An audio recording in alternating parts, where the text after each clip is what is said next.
Okay, I just want to share something to you today.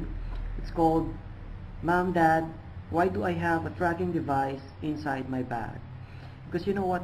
I noticed that a lot of children couldn't understand the goal of the parents to take care of us. So this time I want to share it to you. I have 2 points to share to you for us to understand their goal in protecting us. The first one, they want to give everything to you. Believe it or not, that's true. You know what? Pati nga yung looks mo, di ba? Kanino galing yan? Came from pure parents. So, yun nga lang, huwag mo nasisihin yung parents mo, no? Kung anong itsura mo ngayon. But be thankful. Okay? Actually, before, no? Kapag sinasabi nila, alam mo, kumukha mo yung tatay mo. Nairita ako, kinikilabutan ako no? Sorry, Dad. But then, syempre, sa akin, it just represent that they want to give everything to you. Kaya nga nagmamalaki pa sila kung sinong kamukha, di ba? Pag nakita ka nung batang-bata ka pa, ay, kamukha ko tong anak ko. And you know what? Kung meron man sa ating hindi nabibigay yung parents natin, still, they want to give everything that you want. Totoo yun. Before you react, kapag hindi nila maibigay yung gusto mo, tignan mo sila sa mata. Tignan mo lang. Makikita mo. Gusto nilang ibigay sa'yo yun. Especially if they can't afford it, gustong gusto nilang ibigay sa'yo yun. Kaya hindi lang ikaw yung nalulungkot. Mas nalulungkot sila. Kasi they want to give everything to you. So pag hindi siya nabibigay, it's okay. Just be thankful that your parents have that desire, that eagerness to give everything to you.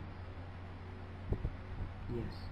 And the second thing, they care for you so much. Do you believe that? Of course. Diba? Pag nagtugs-tugs ka, diba? Pupunta ka sa tugs-tugs-tugs. Te-text ka maya't maya. Wala pang 1 minute, text ka na kagad. San ka na? Pauwi ka na ba? Paulit-ulit lang naman yung text. But then, diba? Minsan yan iisip mo, Ma'am, Dad, kulang na lang lagyan niyo ako ng tracking device. Pero that's how they care for you. And you know what? When you meet a big problem, that's the time that you will realize they care for you so much. Bakit? Alam mo, pag nagkaroon naman ng problema, ang una naman tatakbo sa'yo, parents mo.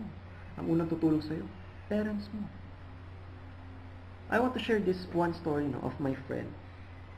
You know what? Dati, pag umuwi siya ng bahay, hindi niya papansinin yung parents niya. Pasok lang siya diretso sa kwarto niya. Ganun lang.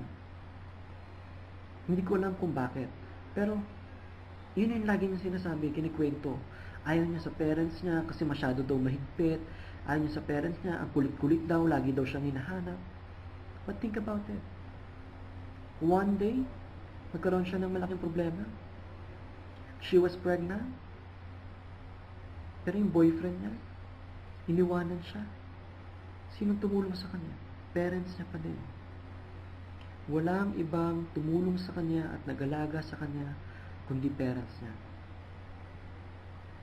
Because that's the role of the parents, to take care of you. Gusto mo man yun o hindi, they will still take care of you. And what do we do?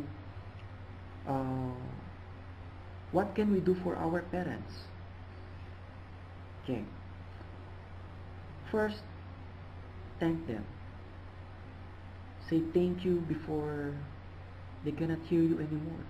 Alam mo, dadating yung time, hindi ka na nila kayang madinig So ngayon pa lang, tell them, diba?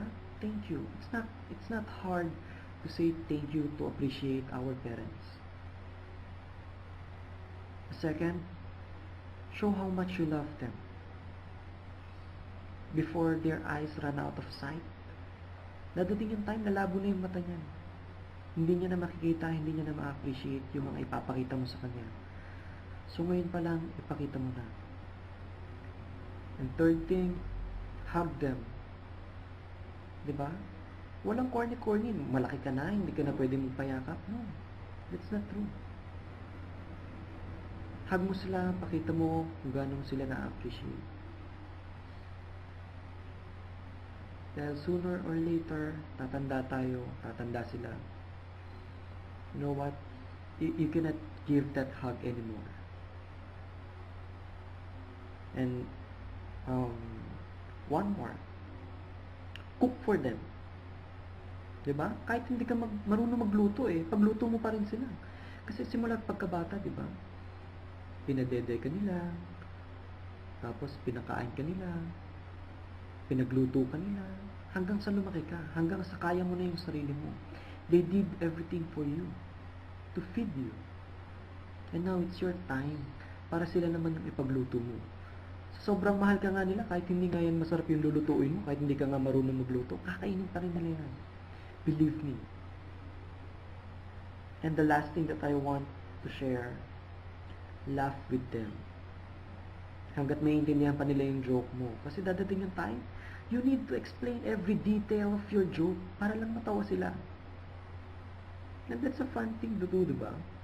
To laugh with your parents. It will bring you a lot of happiness. You know what? Falling in love with your parents is not a bad thing to do. Appreciating your parents is not a bad thing to do. Do it while you still have time, while you still have parents. And for my mom and my dad, thank you so much. Thank you so much for inspiring me, for everything. Sa lahat, sa pagpapaaral niyo sa akin, sa pagtsatsaga niyo sa akin, sa pakikinig niyo sa akin, sa pagtulong niyo sa akin, with the care, with the love, with everything. Thank you so much.